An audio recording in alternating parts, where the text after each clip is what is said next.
Ao vivo aqui diretamente do Instagram. Boa noite. Vamos falar sobre 5 formas de reduzir custos na criação de peixe. Pessoal, fala aí como é que tá a imagem, um som para mim aí, tá? Se tá indo tudo bem. Porque aí a gente começa a nossa live, porque hoje vamos falar dos principais custos e como reduzir, tá? Então, nossa live hoje é importante para a maioria dos piscicultores, tá? Ou então para quem está iniciando, porque você vai entender como você vai diminuir os custos, tá? Então é a caixa principal que a gente vai fazer, tá? Então, veja se os áudios estão bons aí, diga uma mensagem para mim, poder entender, dar o feedback aqui. Se tiver bom, a gente continua, tá? Senão a gente vai ajeitar aqui. Então, boa noite, tudo bem? Boa noite, aqui temos aqui o Roberto, temos o Gleison. Oi, tudo bem? Sou Josemar, boa noite. Então vamos, som e imagem perfeito, então beleza, obrigado. Então vamos lá a nossa live, tá bom? Lembrando, né, a piscicultura a gente tem vários custos, né, e a gente precisa trabalhar neles diariamente, todo dia, né? Então esses custos, às vezes ele vai onerar a produção de vocês e às vezes vai trazer, vai chegar até não dar lucro, tá? Hoje estava em conversa com alguns fornecedores, uma questão de mercado, enfim, passei amanhã. Olá, seu Hélio, tudo bem? Seu Hélio de São Luís. Então, e aí a gente estava falando sobre o mercado, né? Ver a questão de custo, enfim, tá vendo a questão de produção, saindo a produção que está mais barato, que está mais caro. Gente entrando com peixe mais barato, vocês têm ideia, tem gente vendendo tilápia. Aqui o preço da tilápia está 11, 13 reais o quilo, para vocês terem ideia. Isso vendendo para feira, né, direto, para vocês terem ideia. Então é uma questão que a gente sempre bate em custo, tá? E aí a maioria das minhas ações juntos com vocês é justamente isso, trazer uma piscicultura que seja, no final, seja lucrativa, tá? Porque prazer, piscicultura já traz diariamente, né? Então é prazerosa, mas também, além de ser prazerosa, a piscicultura também, ela é também a terapia também, né? Quem faz piscicultura geralmente tem muito estresse, mas é feliz, graças a Deus, porque é muito prazeroso você cuidar dos peixes, tá? É triste às vezes quando ele acontece alguns problemas, né? Que nem a causa de mortalidade, ou então quando ele não cresce, então isso desanima, mas também é prazeroso demais quando dá certo, tá? Então é uma coisa fantástica. E a gente falando, Fernando, seja bem-vindo, boa noite. E a gente falando de custos, né? E aí, falando dos 5 custos, mas primeiramente a gente tem que definir os custos, né? Tem vários custos e eu categorizo eles em 3 custos, né? Da piscicultura. Os custos inevitáveis, tá? Que esses custos, querendo ou não, ele vai existir, não tem condição, se você vai produzir peixe, você vai encontrar esses custos. O segundo custo são os custos que podem ser cortados e esses a gente tem que trabalhar, para você ter ideia. E o terceiro custo é o que? Os custos fundamentais, que são custos em que são considerados investimentos, tá? E eles são muito bons na parte e eles vão facilitar o seu retorno. Então, é preciso ter eles para poder você ter uma margem de lucro satisfatória. Então, esses custos eu chamo como custos fundamentais, tá? Então, vamos falar sobre esses custos e no final, e além desses custos, a gente vai falar os 5 formas que você tem como reduzir eles, tá bom? Então, vamos aqui primeiramente bater nos primeiros custos, tá? Que são os custos inevitáveis, tá? O que são esses custos inevitáveis dentro da piscicultura? Como todo mundo, a maioria conhece, tem alguns vilões, né? Eu vou falar o primeiro vilão da piscicultura que todo mundo fala. Ah, não dá mais para produzir porque a ração tá cara. Então, a ração é um custo que é inevitável.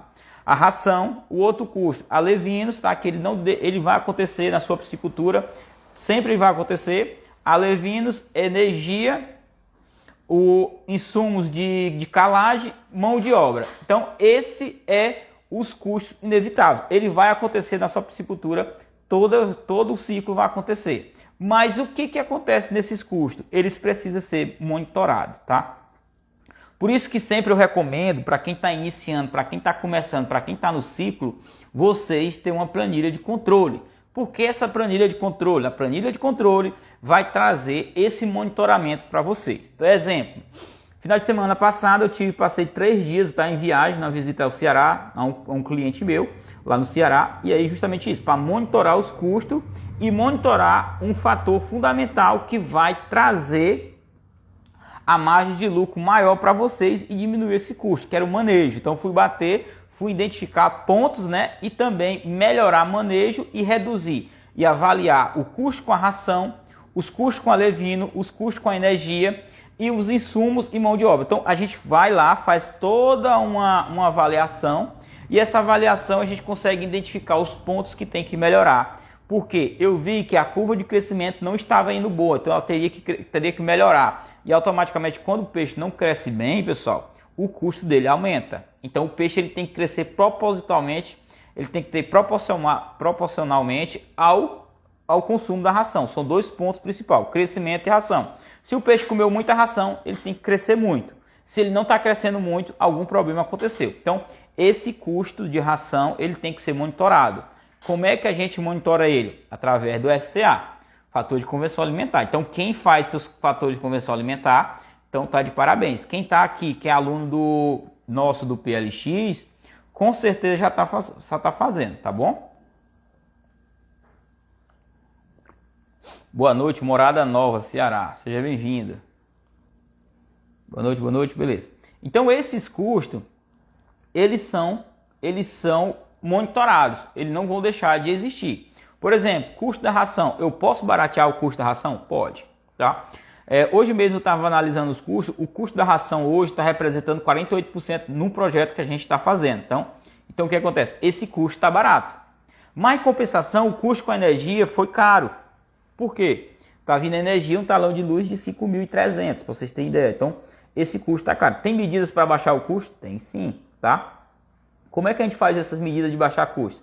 Equipamentos, ligar equipamentos e horários corretos, tá bom? Trabalhar com equipamentos eficientes, tá? Que a gente vai até bater nesses itens também mais na frente. E a outra coisa principal, né? Conseguir um incentivo de energia, tá? Tem incentivo de energia em todo lugar vai ter. Vocês que estão em todo o Brasil aí, acho que a gente está falando aqui quase com o Brasil todo, tá? Então todo o Brasil tem incentivo de energia. É só procurar na companhia ou então no site. Então o que tem mais disponível é o incentivo de energia federal, que ele é 70% à noite, para você ter ideia. Então, tem como reduzir? Tem sim, tá? Então, essa é a questão principal. Só uma pergunta. Gustavo, com o PLX eu consigo fazer esse controle de custo? Consegue sim. Então, dentro do PLX a gente ensina todo esse parte de controle de custo e o manejo essenciais, manejo fundamentais, desde o planejamento até o final do seu ciclo, para você ter a margem de lucro maior. E esse controle de custo vai ajudar demais para você. Tá tudo lá dentro do PLX, tá? Só uma aqui. Andevão. Pessoal, dúvidas vocês podem deixar aqui que eu respondo, tá? Pode deixar. Se eu não responder assim que eu estiver falando, eu posso responder depois, que eu dou uma pausa e dou a resposta para todos vocês. Sou de Santa Brígida, Bahia. Seja bem-vindo. Beleza, vamos lá. Boa noite. Probiótico, Emanuel Messias. E aí, Emanuel, tudo bem? Probiótico reduz a energia? Não, reduz não. Querido Clarice, eu vou falar sobre a questão de probiótico mais na frente, tá? Que a gente vai bater os 5 pontos, mas ele não vai reduzir a energia não, tá? Não reduz não. Beleza? Então vamos lá. Então os custos inevitáveis são ração, alevino, energias, insumos ou calagem e mão de obra, tá bom? E aí a gente tem o que? Os custos que pode ser cortado. O que são esses custos que pode ser cortado? Pessoal, é o que eu mais vejo em piscicultura que não toma cuidado. Queima de motores, sopradores, aeradores, bomba, queimam muito quando não tem um bom manejo nesses tipos de equipamentos. Perca de energia, por exemplo, tem muita gente, o custo da energia está muito alto. Às vezes, pessoal, vocês estão com alguma fuga de energia na fiação. É só procurar fugas, então vai acontecer essas fugas de energia que eles podem aumentar. Então esses custos, eles têm que ser cortados, entendeu? Vocês têm que estar atentos. E a compra de equipamentos mal colocados, equipamentos menos eficientes, na verdade. Então esses equipamentos tem muita gente que compra ineficiente, tá? Ou então estão instalados errado. Então isso vai aumentar muito os custos de vocês nesses 3 itens que eu falei. Então esses custos têm que ser cortados, tá bom? Para vocês terem ideia. E aí a gente tem o que? Vocês, baseado nesses custos que devem ser cortados, por isso que vocês, dentro do PLX, vocês vão aprender o método VR, que é viu, resolveu. Lá vocês vão aprender como vocês avaliar isso. Então, o que é o VR? Vocês têm que constantemente avaliar constante a propriedade de vocês para identificar pontos que deve ser economizado. Então, esse daqui é um queima de motores. Como é que eu sei que meu motor vai queimar? Mal instalação, ou então ele não tem um relé térmico, então ele não tem um relé falta de fase. Então, tudo isso ele vai baratear vocês. Primeiro momento parece uma coisa cara, ter um painel de controle, assim, de segurança. Mas esses painéis solucionam muito. Para de queimar motores, tá certo? Para de queimar bombas. E aí começa o quê? Para vocês terem ideia, os motores hoje estão um valor bem caro para poder reparar. Um motor para enrolar hoje elétrico está ainda acima de R$300. Tem local, já aconteceu em alguns projetos, por falta de manutenção, queimar 3, 4 motores de uma vez só, tá bom? Então tem que ter muito cuidado com essa parte de custo que tem que ser cortado, tá bom? E os custos fundamentais são o quê? Aqueles custos que vocês vão fazer que vai se recuperar no todo o seu ciclo, tá? E vai ser uma coisa fundamental, porque sem eles vocês não vão ter norte, que são o quê? Kit de análise de água, equipamentos de biometrias, que são balanças, redes, tá bom? São essas partes que são fundamental, tá? Então o que que acontece? Vocês precisam entender essa parte de custo e saber cortar eles, tá bom? E aí agora a gente vai bater sobre esses 5 principais custos que vocês vão bater aqui, que a gente vai debater, tá bom? Para vocês. Deixa eu só tirar aqui uma dúvida agora. Biel, meu...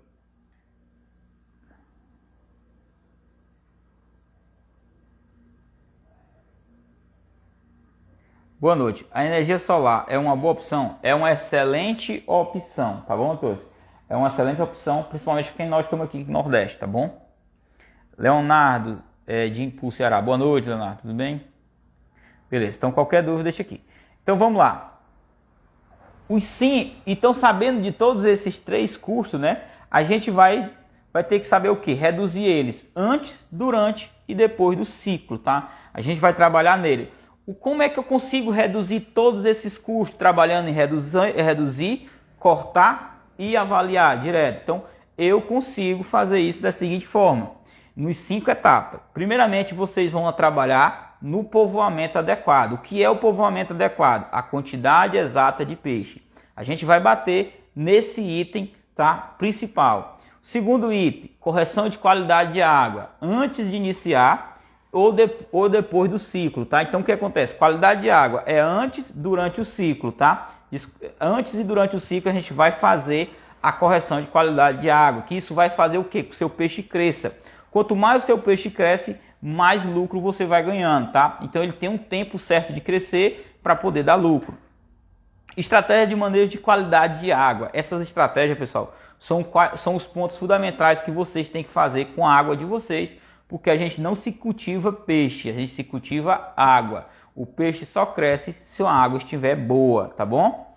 Manejo eficiente de ração, tá certo? Saber com exatidão se o peixe está comendo bem, tá? Então, existem sinais em que vocês têm que aprender se o peixe de vocês está indo bem ou não. E o terceiro, e o último, na verdade, o quinto é a compra de equipamentos de qualidade, que eu vou mostrar para vocês que são sinais bons para você escolher o equipamento de vocês, tá bom?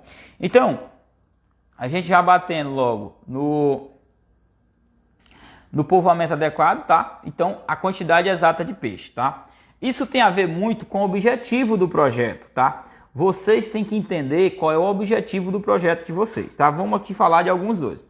Vocês pretendem vender um peixe pequeno? O que é um peixe pequeno? Um peixe pequeno é um peixe em que você consegue vender de 400, 500 gramas. Então, se você tem cliente para você vender peixe de 500 gramas, 600 gramas, são peixes pequenos.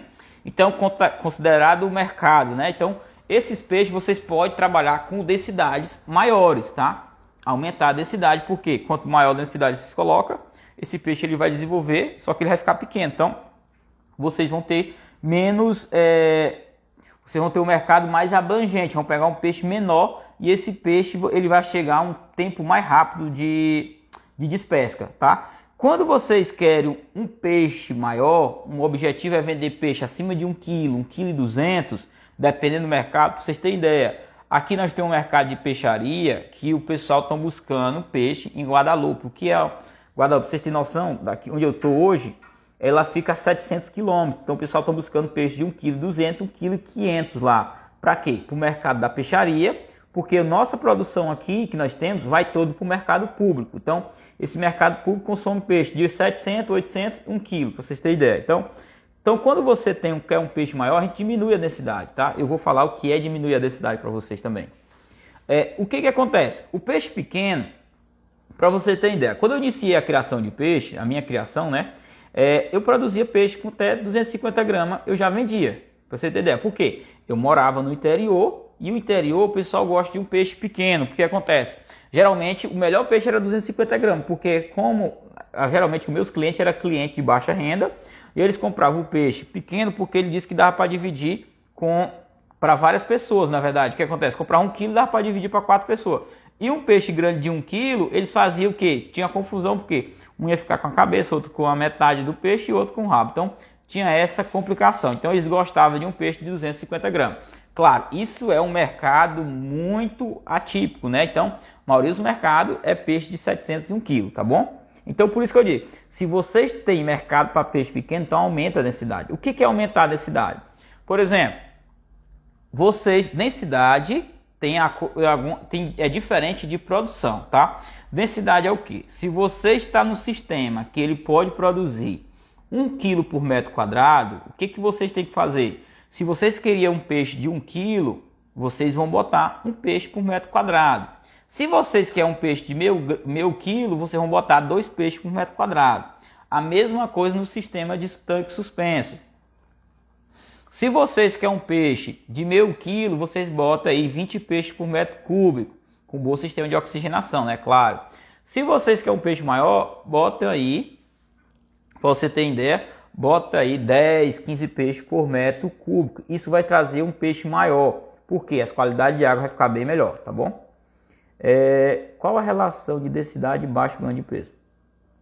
É o seguinte, quanto maior a densidade, pessoal, vai ser menor o ganho de peso, tá? Porque vai a questão do estresse, do material nitrogenado e um principal, manejo de qualidade de água, tá? Então, se você quer um crescimento bom, tá, de ganho de peso, eu estou falando assim, inicialmente, estou falando aqui, vocês teriam que dominar muito bem a parte de qualidade de água.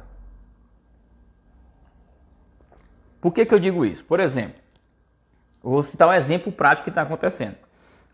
Eu consegui identificar que estava tendo problema de crescimento, sabe por quê? Transparência de água no sistema de raça, para vocês terem ideia. O que acontece? Estava muito turva.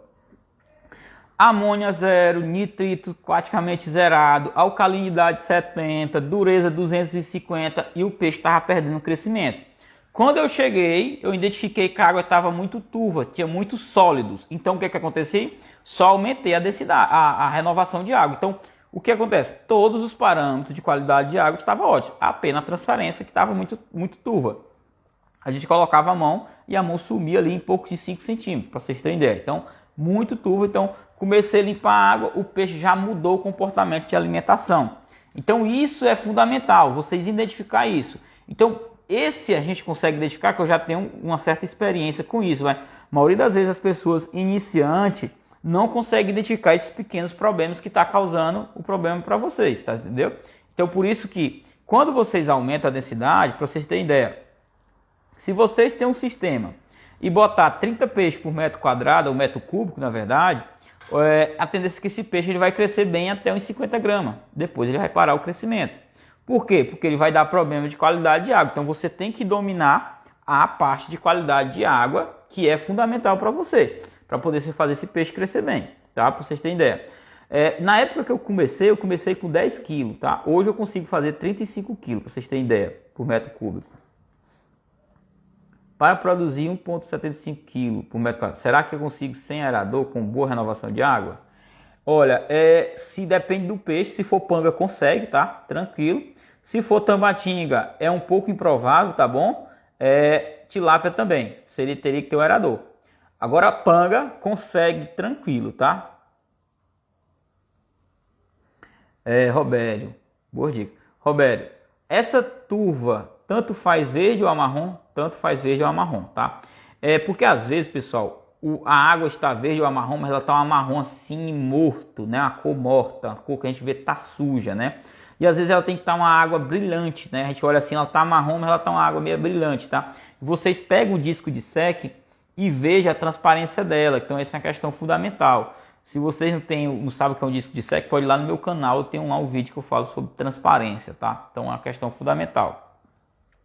E aí o que acontece? Sobre densidade, voltando aqui à quantidade de peixe adequado, a gente tem um outro objetivo, né? Por exemplo, se você quer produzir muito, não, Augusto, eu tenho um suporte técnico aqui comigo presencial, tem um técnico de qualidade. Então, tranquilo, aumenta a densidade, porque você vai ter um técnico que entende de qualidade de água e vai fazer manutenção. Então, tranquilo, aumenta a densidade para você produzir. Vocês têm água de qualidade? Se vocês tiverem água de qualidade, por exemplo, não, minha água é boa, tem uma ótima alcalinidade, uma ótima dureza, eu tenho disponibilidade dela, então vocês podem aumentar a densidade. Por exemplo, no caso aqui de quer produzir aqui 1,75 kg, 1,750 kg por metro quadrado. Ó, só renovação de água. Então teria que ter, olha, só para terminar respondendo a sua pergunta, você consegue, tá bom, Bernardo? É o seguinte, fazer isso se você tiver boa renovação de água. Ali, se você conseguir renovar 10% a 15% diário, você pode até chegar a essa densidade, tá bom? Mas geralmente, se for viveiro escavado, é muito difícil às vezes a gente conseguir renovar 10 a 15% de água. Tem que ter uma boa bomba e um bom sistema de drenagem. Mas só consegue se for isso. 15% de água sem aeração, mas renovar todo dia. Então é muita água desperdiçada. Geralmente por isso que a gente recomenda mais ter aeradores, tá? Porque o aerador vai diminuir a troca de água e vai poder aumentar a sua densidade.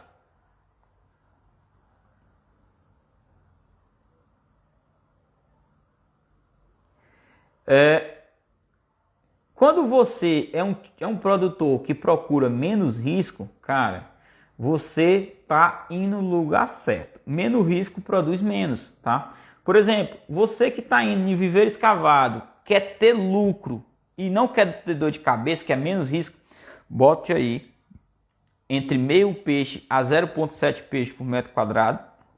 Você vai produzir bem, vai ter lucro todo o ciclo e não vai ter dor de cabeça com qualidade de água.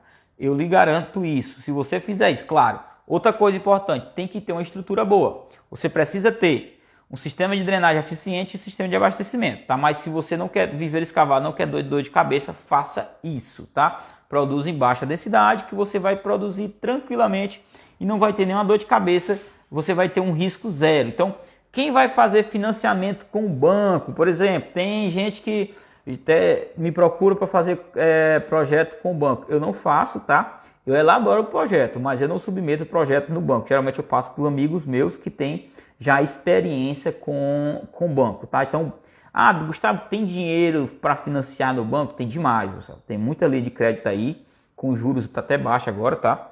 Então, consegue muito. A maioria dos grandes produtores, tá, de produção de peixe, de camarão, sempre trabalha com financiamento. Então, o que acontece? Quando você vai trabalhar, onde é que eu estava no raciocínio? Acabei perdendo.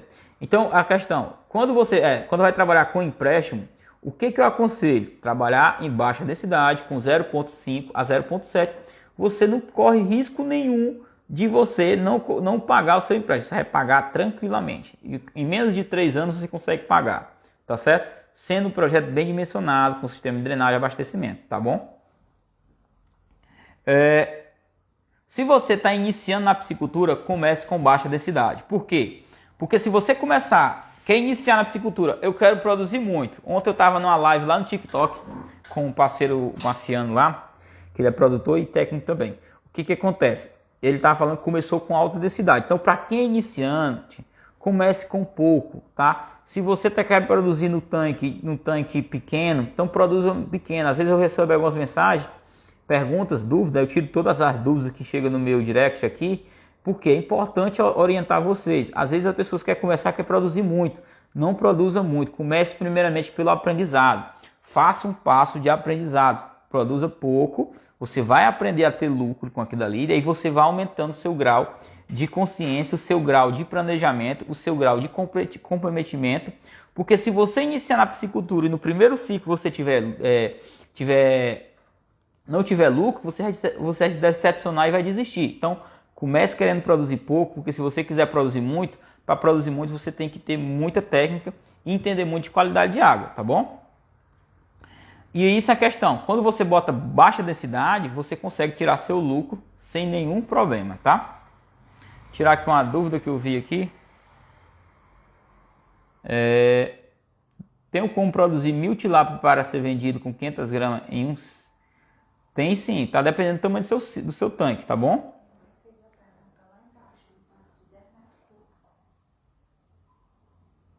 No tanque de 10 metros cúbicos. Depende do seu sistema de oxigenação e filtragem, tá? Mas deixa eu só ver bem aqui o cálculo aqui. Deixa eu só calcular aqui se dá. 1000 peixes com 500 gramas. Dá não. Bota não. Você bote aí, sabe, no seu tanque. Para você produzir bem inicialmente. Você vai botar aí 200 peixes a 250 peixes. Você dá para você produzir bem. Com renovação e uma boa oxigenação inicialmente. Depois você pode aumentar. Mas por enquanto não. Certo? Wellington. Quantas tambaqui por metro quadrado? Wellington, vai depender do seu sistema de oxigenação, de drenagem. Mas geralmente coloque aí um peixe por metro quadrado que você vai produzir bem. E lembrando, tambaqui é uma questão fantástica de ganhar dinheiro. É um peixe, quem tem mercado, quem está produzindo e consegue manter e consegue vender, vocês podem ir tranquilo que o tambaqui é uma coisa fantástica para se ganhar dinheiro. Adelvan, meu tanque tem capacidade de 60 mil litros de água. Bota em média de 15 kg por metro cúbico, né? Então vai ter aí o que? Vê aí quanto é que dá, mas é o que você consegue aí produzir bem, 15 kg no máximo. Se tiver muita água, muita renovação, bota 20 kg por metro cúbico que consegue tranquilo, tá bom? E aí, a gente encerrando essa parte de povoamento, vocês entendendo a quantidade de peixe, o que é importante, é o objetivo de vocês, isso é uma questão fundamental. E aí a gente vai falar sobre correção de qualidade de água, tá bom? Então essa correção de qualidade de água, ela é demais. Então é a questão que você tem que fazer ela antes. Então, correção de qualidade de água, quando você faz ela iniciando o ciclo, se você está no seu cultivo, você sabe que sua água não é boa, você fazendo ela no início é muito mais barato do que fazendo durante o ciclo, tá? Porque dependendo do tamanho do seu tanque, vai ficar caro corrigir a água durante o ciclo, tá? Então, se você conhece a qualidade da sua água não está boa, o que você vai fazer? Vai fazer a correção da qualidade de água antes, através de quê? De calagem. Você vai fazer uma boa calagem e com isso você vai fazer com que a sua água ela fica por longo período uma água de ótima qualidade durante o seu ciclo, tá bom? O que acontece? Você, durante a correção de qualidade de água, quais são os principais parâmetros que vai fazer o seu peixe não crescer e automaticamente vai dar prejuízo? Amônia, nitrito, pH e oxigênio, tá? Esses 4 parâmetros são fundamentais. Gustavo, esqueceu da alcalinidade e dureza? Não, a alcalinidade e dureza está dentro do pH. Vocês têm que entender a alcalinidade e dureza para controlar o pH. O pH às vezes vai oscilar demais, ele vai fazer com que o peixe de vocês não desenvolva. Ele vai dar doença, tá com o pH oscilando demais. Então, esse pH é fundamental. Por isso que vocês, vamos falar em alcalinidade agora, tem que manter a alcalinidade entre torno de 60 e dureza 120, tá? Então, são esses os níveis que vocês... Amônia, pessoal, a amônia ela é fácil de ser controlada, tá? Ultimamente, a amônia para mim é uma coisa bem fácil de ser controlada. O que está sendo mais trabalhoso de ser controlado é nitrito. Quando vocês trabalham em baixa densidade, 0,5, 0,7, vocês raramente vão encontrar amônia e nitrito. Mas quando vocês começam a trabalhar com 10 peixes, com 15 peixes, com 20 peixes, 30 peixes, vocês vão encontrar amônia e nitrito e vai ser uma dor de cabeça. Então, amônia e nitrito vocês terão que trabalhar e entender de bactérias heterotróficas e bactérias autotróficas, que essas bactérias que vão consumir amônio e nitrito. E aí é onde entra os famosos componentes em que a gente chama de fonte de carbono para acelerar o consumo desses compostos nitrogenados. E o que acontece? Existem os protocolos a ser feito. Então, quanto maior a densidade, maior trabalho você vai trabalhar em reduzir amônio e nitrito, tá bom? E aí nós temos a questão do oxigênio, que o oxigênio é uma questão que eu acredito que é bem mais fácil de resolver. Você tendo um bom oxímetro e um bom sistema de oxigenação é tranquilo de resolver, tá bom? Deixa eu só perguntar aqui. Opa, Maxwell, por que o tambaqui é melhor peixe para se ganhar dinheiro? Boa pergunta, tá bom? Porque o tambaqui ele é resistente, é rústico e cresce rápido e tem uma excelente convenção alimentar. Se você está criando tambaqui e não consegue 1,2 kg, um FCA de 1,2, você está fazendo alguma coisa de errado. O tambaqui, o custo dele de produção é muito pequeno comparado com o da tilápia. Você bota um tambaqui, bota 1.000 tambaqui, quando você vai passar a rede, vai ter os 1.000 tambaqui. Não tem, a predação dele é muito pequena. Quando você bota tilápia tem problema de reprodução, tem problema de predação, o passarinho preda ela rápido, captura. É muito fácil de ser capturado. Então, o que tem que acontecer? Tilápia, tambaqui, ele é um peixe muito bom para quem quer produzir em sistema de povoamento direto. Para quem quer fazer povoamento direto, tambaqui é ótimo. Já tilápia, se você não fizer sistema de fases, você não consegue ter um bom resultado, tá bom? Então, o tambaqui é excepcional para se ganhar dinheiro. Hélio, boa noite. Estou usando a densidade de 20 peixes por metro cúbico, tanque de 100 metros. Como é que está a experiência aí com 20? Só para a gente entender aqui, Hélio.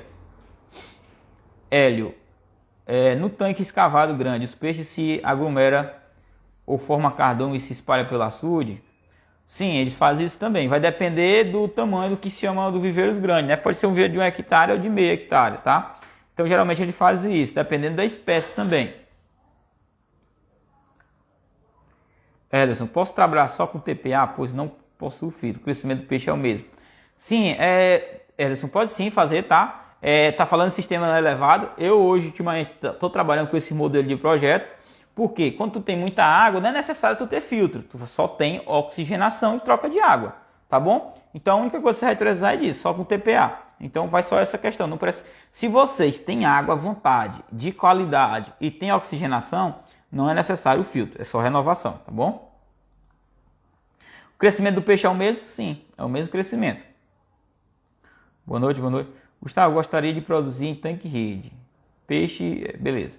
Olha, em tanque-rede vocês têm que olhar a questão dos pontos fundamentais, né? A capacidade de suporte do ambiente onde vocês vão produzir, da lagoa, lago, né? Tem que ver essa questão. A profundidade. O tanque-rede ele tem que ter no mínimo 1 metro do fundo do tanque-rede para o fundo do lago ou da represa que você vai usar, tá bom? Não pode o fundo do tanque-rede encostar no chão, tá bom? Então, um dos critérios é esse, tá?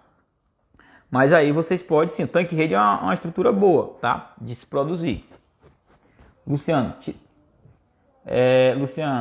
Tilago, assim que fizermos o povoamento dos alevinos, posso arraçoar no mesmo dia? Não, Luciano. É recomendado só no outro dia. Apesar que o peixe, quando chega, ele está com vontade de comer, mas não coloque não aconselho não, só no outro dia. E quando fizer, Luciano, use o protocolo que eu ensino, tá? De usar antibiótico na ração, tá? Durante 7 dias, tá bom? Isso aí eu ensino tudo lá no módulo 10, tá? E também no módulo de povoamento do PLX, que é o módulo 3, se eu não me engano, tá? Lá tem todos esses protocolos de como você usar um antibiótico, que é o protocolo de recepção de chegada de alevinos, tá bom?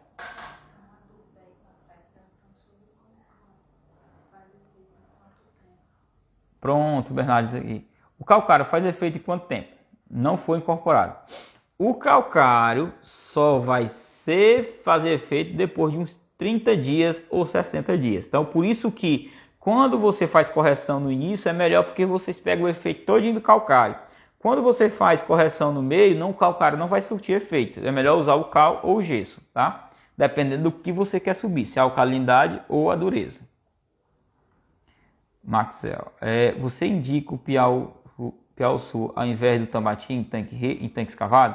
Olha, essa questão do peixe vai depender do seu mercado, tá bom? Como assim? Se você tem mercado para Piauçu, então vá lá, faça o Piauçu. Se der certo, o Piauçu é muito bom, tá? E tranquilo, o mercado é que define. Por exemplo, tem cliente às vezes procura o Panga. Diz, tem mercado? Tem. Aí quando a gente faz um projeto que o Panga está produzindo lá na hora da venda, não tem. Então tem que avaliar esse mercado. Então se tiver o Piauçu, então isso é questão boa. Então depende da questão da espécie, depende do mercado. Se o mercado ele atender e realmente tiver uma demanda, vai pelo peixe que mais se produz, que mais se consome.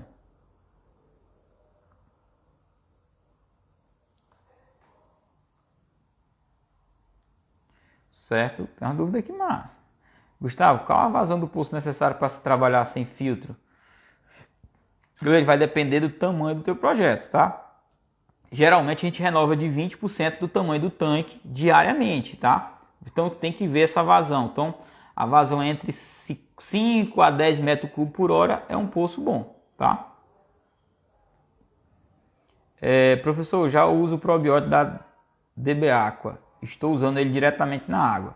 Beleza, tem que usar o protocolo dele, né? Como é que eles ensinam lá o protocolo. Cada um tipo de probiótico tem um.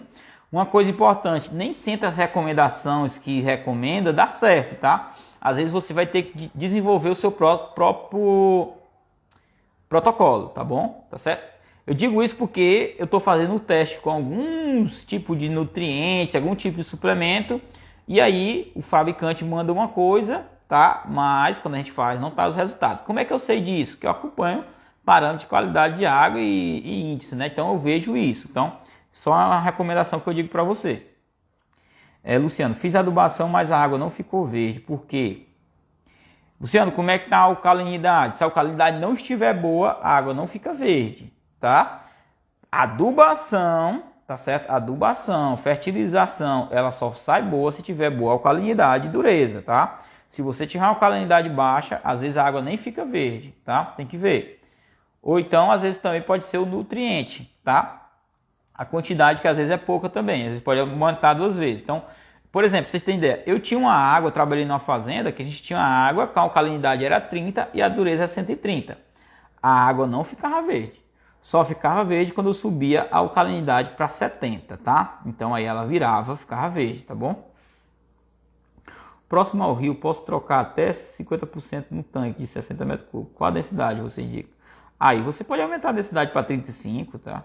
Tranquilo. 35 até 40, se duvidar. Depende muito da qualidade de água, tá bom?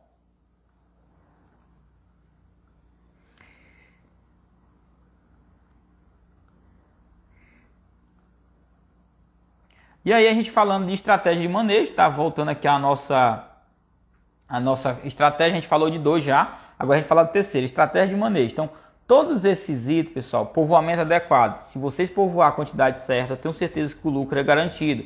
Vocês diminuem o custo, tá? Correção de qualidade de água. No início e durante é fundamental. Vocês vão fazer com que o peixe de vocês cresça. E agora a gente vai falar sobre a estratégia de manejo de qualidade de água. Quais são os pontos fundamentais que vocês têm que focar, tá bom? Então, ponto de manejo. Oferta de ração no horário correto, tá? Como assim? Pessoal, vocês têm ideia, o peixe quando dá de 400 gramas para cima, eu estava raçoando 3 vezes ao dia, não estava trazendo efeito. Mudei para 2 vezes, veio o meu resultado excepcional. Então, às vezes o horário também muda, eu estava botando um horário muito próximo. Então, vocês têm que olhar, por exemplo, o peixe quando ele é pequeno, ele tende a se alimentar mais vezes. Então, para vocês terem um resultado, peixe pequeno até 6 vezes no dia. E horário mais quente, geralmente para peixe pequeno começa de 7 até às 17 horas. Nesse período vocês colocam 6 refeições no dia ou pode colocar 4, tá bom? E aí o que acontece? Vocês, 2 rações por dia, vocês podem colocar 9 horas e às 3 horas da tarde. 2 horários fantásticos, tá bom? São muito bons e os peixes geralmente estão vorazes, tá? Manutenção do sistema. Para vocês terem ideia, vocês têm que fazer manutenção constante. Limpeza, tirar o excesso de matéria orgânica do tanque ou do filtro, tá bom? Isso é uma questão fundamental. Ah não, meu tanque é tanque viveiro escavado. Drenagem, tem que ter sistema de drenagem de fundo e superfície, tá? Esses sistemas vão fazer com que vocês limpem muito o tanque de vocês. Pessoal, uma dica. Vocês aí que estão em viveiro escavado, tá? Que estão em viveiro escavado, vocês querem ter um sucesso, é o negócio mais rentável que tem viveiro escavado, tá? Vocês abaixam a trabalhar com o protocolo do Puim e trabalhar com renovação de água, vocês têm um resultado garantido. É muito fácil produzir viveiro escavado, tá bom? E é uma questão, troca de água eficiente. Então vamos trocar aí 10, 15% de área se vocês quiserem produzir muito. Se quiser produzir pouco, por exemplo, Lugares onde tem baixa disponibilidade de água e péssima qualidade de água, eu produzo sempre de baixa densidade. Então, eu não uso troca de água, porque eu botando água, eu vou estar botando água pior no sistema do que aqui está. Então, por isso, eu sempre boto água, eu sempre olho o sistema como um todo. Se a propriedade, se você está com a propriedade que sua água de abastecimento é ruim, então você vai trabalhar com baixa densidade, tá bom? E aí mudar sempre o manejo é fundamental. Mudar horário de ração quando é necessário, mudar o horário de troca de água. Por exemplo, qual é o melhor horário de trocar água? À noite. Mas às vezes você não pode, então troca durante o dia. Então sempre você vê qual é o melhor manejo. Limpeza de tanque, geralmente o melhor horário pela tarde, final de tarde. Limpeza de filtro, de manhã e à tarde. Então vocês veem qual é o melhor manejo para vocês.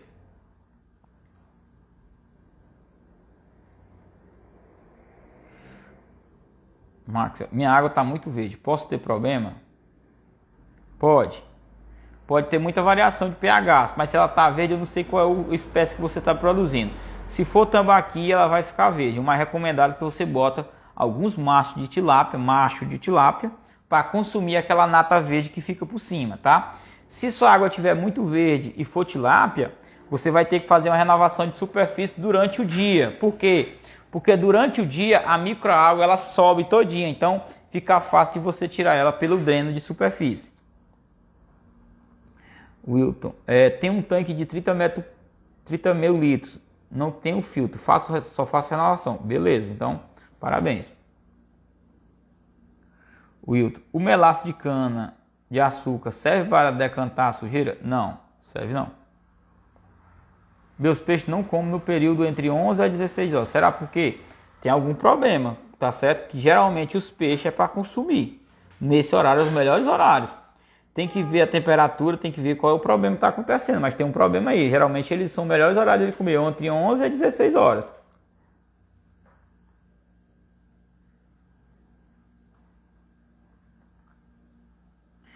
E aí vamos falar do quarto manejo que vocês têm que fazer, né?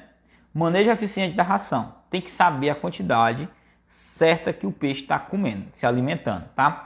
E aí vocês têm que saber um cálculo da ração exata, tá? E esse cálculo de exata, como é que eu faço, Gustavo? Vocês podem fazer através da tabela de arraçoamento ou então, sem nenhum problema, tá? A tabela de arraçoamento só é uma orientação, tá? Vocês vão seguir a alimentação dele, tá? Peixe para se alimentar bem, ele tem que estar em cima, ele tem que estar voraz. Não é você jogar a ração e o peixe ficar beliscando um caroço aqui e um caroço ali, não. Ele tem que comer rápido, tá? Isso é uma questão fundamental. Eu analiso muito isso hoje, tá? Fundamental, que traz muita diferença. O peixe está comendo rápido, em 5 minutos, 10 minutos ele comeu rápido ali, pode ter certeza. É quase certeza do seu peixe crescer muito bem durante os 15 a 28 dias que você for fazer a biometria. Então, vocês têm que ter essa dominação de ver o peixe.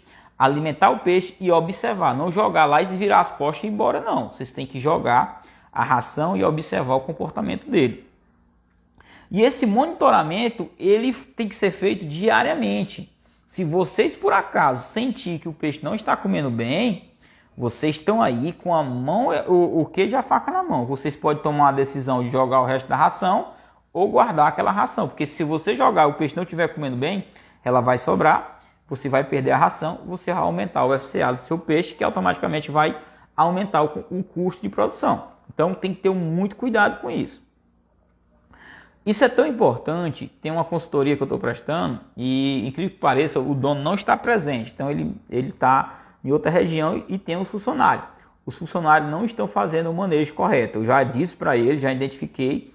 Devido a isso, eu vou mudar todo o sistema dele. Por quê? Porque do jeito que está indo, o FCA dele vai aumentar, tá certo? Então o que acontece? Eu mudo o sistema para ficar menos trabalhoso, mais eficiente que qualquer pessoa possa fazer. Porque eu até já disse para ele, ó, não, o menino que está lá não está fazendo o manejo correto, não está fazendo a limpeza dos filtros, então o seu peixe está deixando de crescer. Ele tentou conversar com o cara, mas parece que o cara está sem gosto de fazer as coisas. Então a pior coisa do mundo é você ter pessoas na frente do seu negócio que não estão afim, que não acreditam no seu objetivo. Então tem que tomar muito cuidado com isso. Então, manejo é uma questão fundamental. E isso eu identifico como, Gustavo? Que quando eu vou lá, eu jogo a ração. Eu identifico se o peixe está bem ou não. Eu analiso a qualidade de água. Eu analiso o comportamento de peixe. Então, isso é uma questão que me traz muito resultado, identificar o comportamento do peixe, se ele está bem ou não, só pela ração, tá? E aí, os dois pontos principais que você vai bater nos seus custos, FCA e custo de produção. Tem pessoas aqui, tá, que está dentro do PLX e vocês estão tendo uma ferramenta lá que vocês têm FCA e custo de produção. Eu sempre falo nisso. O FCA tem que estar abaixo de 1.2, 1.3, 1.4 ali, tá bom, tá certo? 1.5 eu não gosto. Até falei para um cara, o representante de ração, ele disse, só gosto de trabalhar abaixo de 1.2, o FCA. Para quem não sabe o que é o FCA nada mais é do que o fator de conversão alimentar. Então, é a quantidade de ração que você oferta para o seu peixe e a quantidade que ele vai crescer em relação àquela quantidade de ração. Então, se um FCA de 1.2 quer dizer o quê? Que eu estou ofertando 1,2 kg de ração para cada 1 kg que eu vou ganhar. Então, é esse cálculo que acontece. Então, o FCA que eu gosto de trabalhar sempre é de 1.2. Então, dentro lá do PLX, a gente tem uma planilha que ela diz o seguinte, ela avalia o FCA. Se tiver bom, ela vai dizer, está ótimo. Se tiver ruim, ela vai dizer e vai dizer o que é que tem que melhorar, tá bom? E o custo de produção. O custo de produção ele tem que sempre cair. De acordo com que o peixe vai crescendo, o peixe está aqui 100 gramas, ele está com custo alto. Aumentou para 150, ele vai baixando. Então, ele é desproporcional. Quanto maior o peixe vai crescendo, mais baixo ele vai ficando. Então eu gosto de chegar no final do ciclo e ter um custo de produção entre 6 e 6,50, no máximo R$ 7,00 o quilo. Porque hoje o mercado está meio complicado. Então vocês têm que trabalhar essa manutenção de calcular o FCA e baixando o custo. Calcular o FCA e baixando o custo. Por isso que eu sempre falo, faça a biometria e anote toda a quantidade de ração que você está consumindo. Quanto posso produzir por metro cúbico em tanques elevados com renovação de água constante? Aí você pode produzir muito, né? Constante. Depende da quantidade que você vai renovar. Se você conseguir renovar 300%, 3 vezes ao dia, você produzir até 40 a 50 kg por metro cúbico, tá bom? Mas vamos imaginar que você está produzindo aí, Gildo, dá para produzir entre 30 a 40 kg tranquilamente, tá? Qual o melhor tipo de ração para crescimento? Ração, hoje, pessoal, lá falando ração, estou iniciando ração de 45%, peixe pequeno. Quando ele fica ali entre juvenil, passa para 36%. Quando ele entra na fase de crescimento, ração de 32%, tá bom? Uma coisa importante, não é toda ração que é 32% que é boa, tá? Vou dizer alguns macetes que vocês vão ter que fazer para identificar uma boa ração, tá? Ração boa, ela tem que ter vitamina C. Vocês olham lá na formulação dela, lá no rótulozinho, perde o rótulo pro vendedor de ração, olha lá o rótulo. Vai ter lá no finalzinho, vai ter lá os ingredientes que tem. Geralmente, vai ter 320, né, que é 32%. Então, olha lá. Concentração de cálcio e magnésio, tem que ser boas, tá? Concentração de vitamina C. Tem que ter vitamina C, tá? Porque vitamina C, ele é me esqueci o nome. Ele aumenta a imunidade do peixe, tá bom? E tem um outro componente que ele é uma enzima, tá? Eu não tô lembrando aqui o nome dele, tá? Eu tenho aqui, mas não dá para pronunciar, tá? Mas ele é um componente, eu vou botar no Stories para você ver, no Stories aqui, que assim terminar a live, vou botar lá o nome vou botar uma coisa da ração, uma foto que eu tenho da ração, e aí eu vou marcar o nome, tá? Ele é um polissacarídeo, tá? Muito importante, que ele vai fazer o quê? Que vocês melhorem a convenção alimentar. Então, tem que analisar esses pontos na ração. Eu vou mostrar uma ração boa de qualidade. O nome, mananoligossacarídeo, tá? Que vocês vão encontrar como monos, conhecido mais pelo sobrenome monos. Então ele é um componente muito bom na ração. Então procure por isso rações que tem esses componentes que eu estou falando, tá bom? Qual a maneira mais eficaz para remover lodo dos tanques? Lodo, tilápia. Remove que só. Tilápia, carpa, capim. É uma questão fundamental. Se tiver peixe. Se você não tiver peixe no seu tanque, cloro. mata ligeiro, mas não vai botar cloro com peixe não. Então, se você estiver cultivando peixe e está muito lodo, tilápia, carpa capim são duas espécies boas para você fazer esse controle, tá bom? E aí a gente falando no quinto problema, equipamentos de qualidade. Vocês precisam comprar equipamento de qualidade. Já vi muitas pessoas iniciar produção, compram o quê? Aeradores, vão lá no Mercado Livre, pesquisa lá aeradores. Aeradores aparece aerador de R$800, aerador de 2.500. Então, qual o melhor? Vai depender. Vai depender do sistema. Hoje eu trabalho com aerador chafariz da Beraqua, tá? Para vocês terem ideia, um dos melhores que eu já encontrei de eficiência. E sopradores da Einstein. Vocês têm 3 marcas, né? Einstein, Nesco, são sopradores bons. E tem outra marca que eu não me lembro aqui, tá? Mas são 3 marcas bons, tá?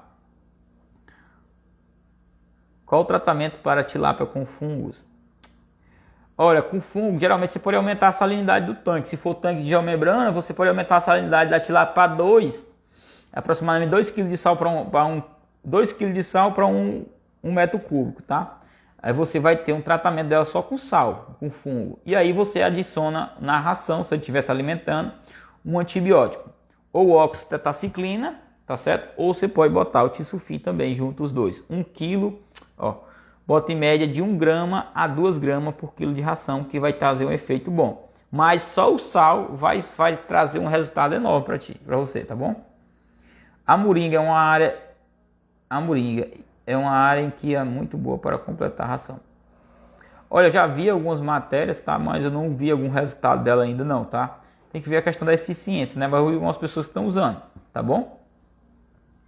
E a questão do equipamento, vocês têm que estar pronto, Roberto, compressor da JKW, tá? É bom também, tá? Apesar que eu tenho uma teoria que esses sopradores aí, tá? São tudo de uma marca só que só muda a logo, tá? Mas enfim, mas são todos sopradores bons, tá? Tem uns sopradores que são azul, outros verde, pessoal, cuidado. Soprador, geralmente os melhores que tem são aqueles cinza, né? São os melhores que tem. São essas marcas que eu tenho: JKW, Einstein e Nesco, tá bom? Sobre a questão de instalação, sopradores tem que tomar muito cuidado. Muitas das pessoas me dizem: Gustavo, o soprador meu está esquentando. Mal instalação. Vocês estão com soprador de qualidade, mas não estão sabendo instalar. Então, a má instalação é fundamental. Que causa problema. Queima motores, mal instalado, vai ter problema, vai esquentar, tá certo? Então isso vai tudo problema. Aerador, pessoal, aerador tem que estar com o fio tem que ser proporcional. Ah, meu aerador é de 1 CV e meio, use fio, se for trifásico, use fio PP de 4 milímetros. Não, Gustavo, vou usar o de 2 milímetros, que é mais barato. Cuidado, 2 milímetros vai esquentar, você vai ter um consumo maior de energia e pode acontecer um curto-circuito. Então, essa questão de equipamento é fundamental, tá? E uma coisa principal, tem muita gente que me pede orientação. Gustavo, qual o melhor equipamento? Bombas. Eu sempre indico as melhores bombas. O que acontece? As pessoas vão lá e compram outra bomba quando chega lá na loja. Pessoal, vocês pedirem orientação de um técnico, né, experiente, então vocês vão lá e façam aquilo que está fazendo. Então, se vocês estão com um técnico bom, então algumas pessoas contatam com vocês, então siga o que ele está dizendo, então, e faz de acordo com o que ele falou, tá bom? Por exemplo, tem projeto que eu indico uma bomba de 2 CV com a vazão de 70 metros cúbicos. O que acontece? O cliente vai lá, vai numa loja, pedir a bomba, chega lá, o vendedor bota uma bomba de 7 CV. Qual é o consumo de energia dessa bomba? Quanto é o custo de instalação? Então, tudo isso vocês têm que ver. Então, tudo isso vai trazer custo para vocês desnecessário. Gustavo, é possível evitar o gosto de lama na tilápia? Isso só ocorre em criação em tanque escavado? Gildo, é sim, tá? Você coloca no tanque de depuração, ou então você deixa ela 48 horas sem se alimentar. O gosto de barro, ela vem da microalga, tá bom? Esse gosto de barro que o pessoal chama. Mas você pode fazer esse processo de depuração, que é botar o peixe num tanque com renovação de água constante durante 24 horas, que ele sai o gosto de barro. Luciano, o aerador de boa qualidade pode ficar ligado a noite toda? Pode. O aerador da Beraqua eu ligo lá 24 horas, tá com mais de 90 dias ligado. Não para não. Soprador também. Soprador nos projetos que eu faço é 24 horas. Tem soprador que tá 5 anos ligado. Vocês têm ideia, então não para não. Máquina nenhuma, se for boa de qualidade, Não tem essa de motor elétrico parar não, pessoal. Ele tem que funcionar 24 horas. Não descansa não, descansa nós, seres humanos. Tá? Mas máquina é ligada. Gustavo, eu posso botar time? Pode, se você quiser botar um programador de ligar 40 minutos, desligar meia hora, ligar 1 hora, desligar 20 minutos, enfim. Fica a critério. Mas, geralmente eu deixo 24 horas, tá bom? Deixa gerando, principalmente em alta densidade. Tô falando em alta densidade, tá? Em viveiro escavado, não. Viveiro escavado só é ligado à noite quando necessário, tá bom? Beleza? Pessoal, é isso. Eu acredito que nós já falamos aí quase 1 hora de live, tá? Se tiver alguma dúvida, fala aí pra nós, tá? Vou botar lá a foto de uma boa formulação de ração para vocês verem, tá?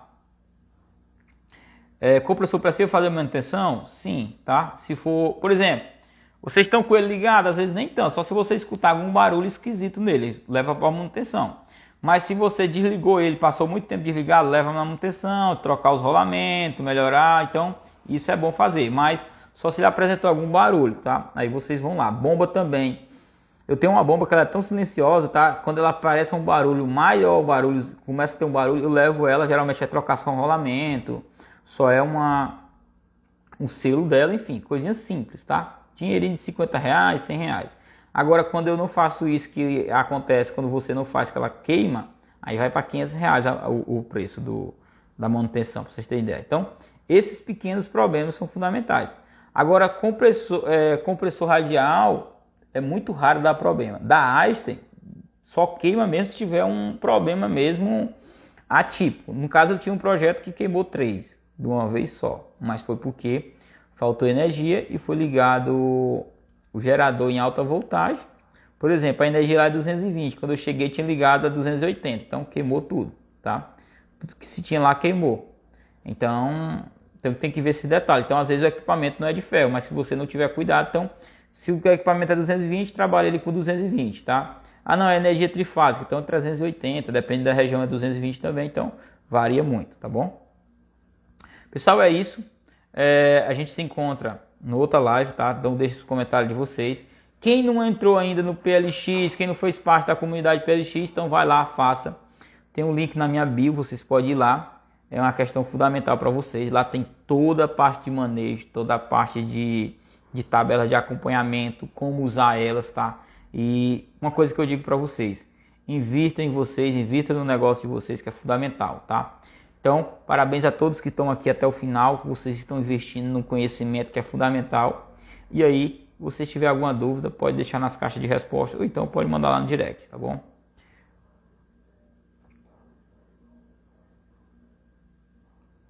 Qual a origem dessa microalga que deixa gosto de barro no peixe? É possível evitá-la? Olha, vai depender da... Se você usar o protocolo do Puin, praticamente você vai eliminar ela, tá? Mas é possível evitar sim, uma boa adubação, tá? Uma boa estimulação de nutriente que vai beneficiar a outra microalga, então você vai ter um melhor sim. Melhores microalgas, tá? Tem várias cores, tá? Então tem elas verde, marrom, tá? Geralmente as melhores são as marrons, vocês têm ideias, as diatomácea, tá? Mas é muito raro encontrar diatomácea em água doce. Então o que acontece? Essas águas têm as clorofíceas, que são as melhores microalgas que tem. Elas são verde, tá? Essa água que deixa o gosto de barro, ela é diatomácea, tá? Mas nem toda diatomácea é uma microalga ruim, tá? Então tem que ver também.